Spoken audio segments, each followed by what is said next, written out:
the thing it did least, sleeping. Aubrey scooted off the end of the mattress and placed the necklace on a shelf. Tugging a pair of denim shorts over her long legs, she then slipped a UNM Lobos t-shirt over her head. Exiting the tiny bedroom, she inched through the dark, narrow interior. In the cramped forward bunk, where Nora usually slept, Aubrey reached between the wall and the mattress and came up with a spare pack of Camels. Hidden contraband. It was the smallest act of loyalty Zeke's sister would demonstrate, even if it did end up killing him. The camper door squeaked as Aubrey opened it, and nothing moved but cool September air. She wrapped her arms around herself. "Coming back in?" she asked.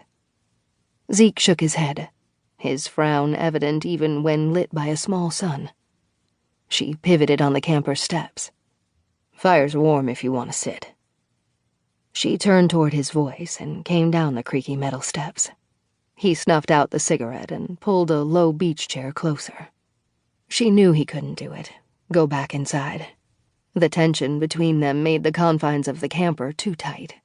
Too real for Zeke, who'd run away from life so long ago. Tentatively, she circled the ring of fire. While the flames were warm, the air was not, and goosebumps rose as she lowered herself into a chair. They even dotted the deep scars on Aubrey's arm, an unpleasant keepsake from age 17, a physical ghost gift she did not want. Zeke's gaze moved from her face to her arm. Most people would see the scars. Zeke saw that she was cold. He shrugged off a worn green flannel shirt. "Here, just put it on." She accepted the peace offering, such as it was. The garment was laced with the scent of Zeke, a lusty combination of wandering and lore. She buttoned a few buttons and crossed her arms, her fingers gripping into the sleeves of the soft fabric. Zeke's dark gaze settled on her face and reached out, grazing his thumb over the scar on her chin. "Guess we all have things we don't like to talk about. Things that could set off an argument." "True, but mine won't keep us apart." Zeke picked up his beer and drew it to his mouth, lowering it before taking a sip. "Hell, Aubrey, you're 21. Anything could happen by the time you graduate next May." He snorted a laugh. "For one, you might find the right guy." Aubrey narrowed her eyes. "We agreed," he said. "I might be your other half, but I'm not that half." He traded the beer bottle for a small branch, snapped a piece off, and tossed it onto the fire. "Not a forever half."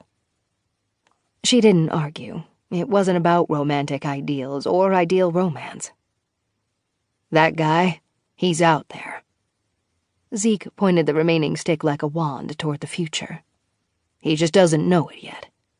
I'd like to meet him someday." He raised a dark eyebrow. "Course, that's not to say I won't hate the son of a bitch, but I'd still like to get a good look." "When I find him, I'll be sure to tell him all about you on our first date." Zeke dropped the slip of wood.